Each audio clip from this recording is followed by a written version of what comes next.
Hello, my dear listeners. I'm Sir Wraeclast, and today I will be reading lore from the book The Wraeclast Chronicles. Tonight's chapter is Songs, Stones, and the Old Forest, the memory of Ogham before the curse can fully explain itself. We will listen to Una, Renly, and Finn as they show us a culture held together by music, clan names, runes, old graves, and a forest that once felt like home. Clearfell is a refuge, yet the word refuge gives it too much comfort. Una names it with sharper mercy, the camp of the lost. Ogham's people have lost more than walls and roofs. They have been cut away from the systems that used to tell them who they were. Renly brings the strength, Finn brings the wit, and I'm doing my best to keep spirits raised with my songs. Hope is the only thing we have now, but it's in short supply. Her list is small enough to miss. Renly's strength, Finn's wit, Una's songs. Those three roles form a miniature society. A shield, a tongue, and a memory. Clearfell has almost nothing left, so each person has to carry more meaning than one life should bear. The songs carry shelter. When homes burn, records vanish, leaders fail, and graves lie buried under another empire, music becomes the archive that can still move from mouth to mouth. The forest is the second archive. Before Ogham speaks through ruins, it speaks through Grelwood. Una's old forest memories are gentle at first, and that gentleness makes the current darkness heavier. The first ones ran wild through the Grelwood of old, hunting and brawling as they saw fit. It is said that the spirits of the forest would watch them and be entertained. Over time, the forest became abundant with the joys of those spirits and their old magics. It was a haven for the unity of life and spirit. That place of beauty has now become shadowed and deadly. The first ones in her account move with animal nearness rather than temple distance. They run, hunt, brawl, and entertain the spirits. Ogham's sacred past sounds physical, breath in the trees, bodies in motion, laughter watched by unseen things. Renly remembers the same place in a different register. Una hears myth and spirit. Renly remembers childhood, warmth, and the practical danger of getting lost. That place used to be a kind and warm wood. I even played there when I was young. It's a dark well now, with no way out for most. I'd go with you, but I got people to protect here. A kind wood becoming a dark well is one of Act 1's central transformations.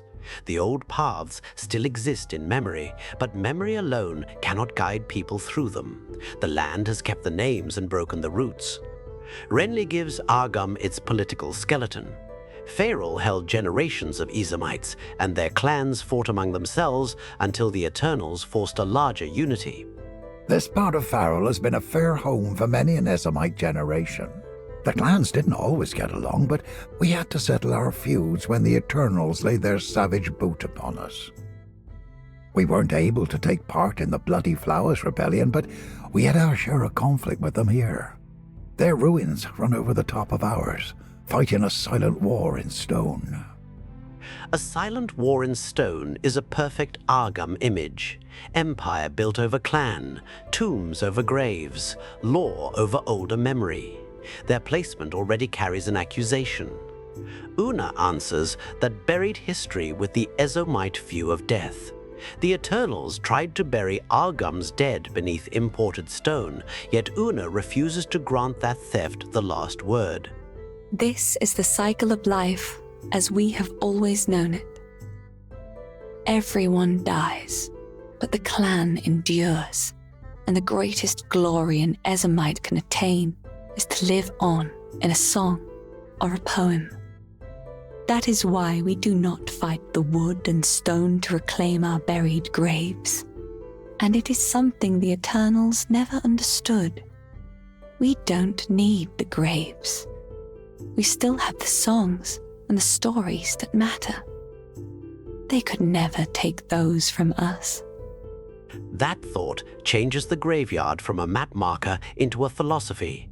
Ogham's legacy survives where a conqueror cannot easily reach it, in breath, rhythm, names, and stories repeated by the living. Finn shows the wound inside that system. If clan memory is the shape of belonging, then the clanless live close to erasure. Renly's pity cuts deeper because he names the social fact without dressing it up. I've had a few things go missing around the forge when Finn was nearby, but I can't begrudge the lad. His father refused to acknowledge him, so he was left clanless at an early age.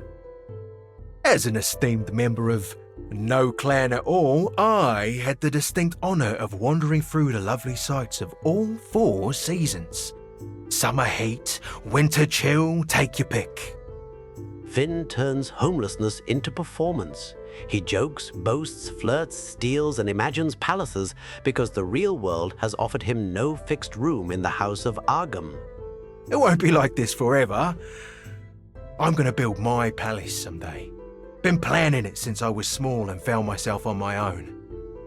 Imagine with me, if you will, a vast span of wood above you in the trees. That's the foundation you're looking at. The palace in the trees is absurd on purpose. It lets Finn claim a grand inheritance in the one place that repeatedly rejects ordinary ownership, the forest canopy. Freythorn gives that fantasy a tragic address. A clanless enclave high in the trees sounds like the underside of Ogham's proud clan history, people without sanctioned names building a life above the ground that failed them. How do I explain this? Before this dreary place, you could say I was something of a wanderer. There's a clanless enclave known as the Freythorn that makes its home high in the trees near the hunting grounds. They helped me out a time or two over the years.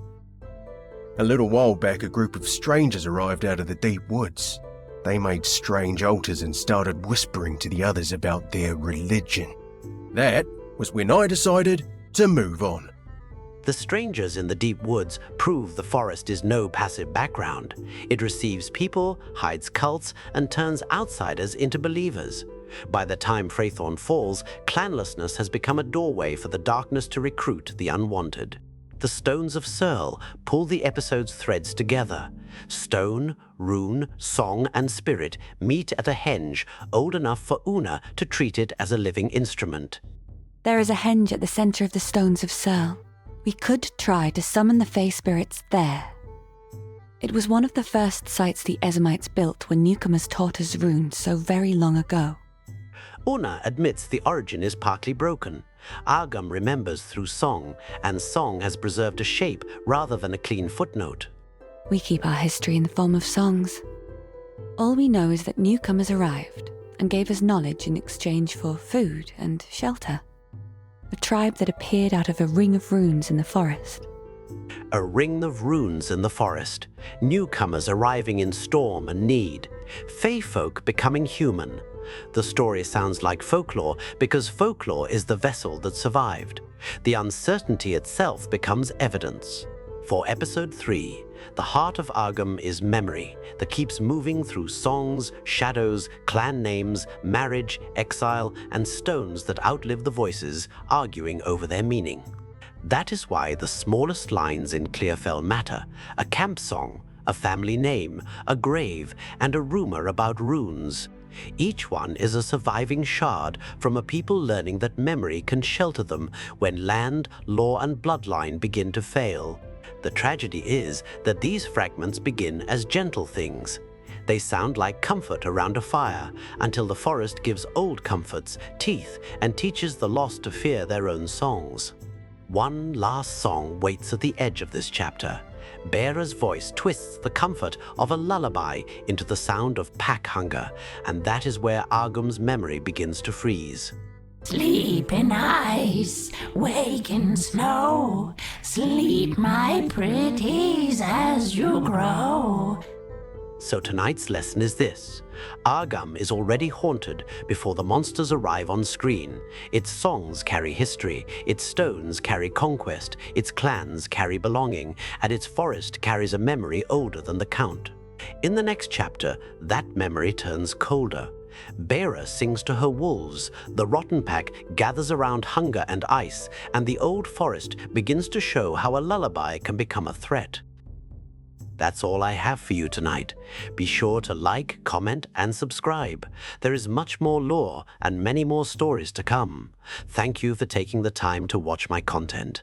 Until then, take care, and I'll see you next time.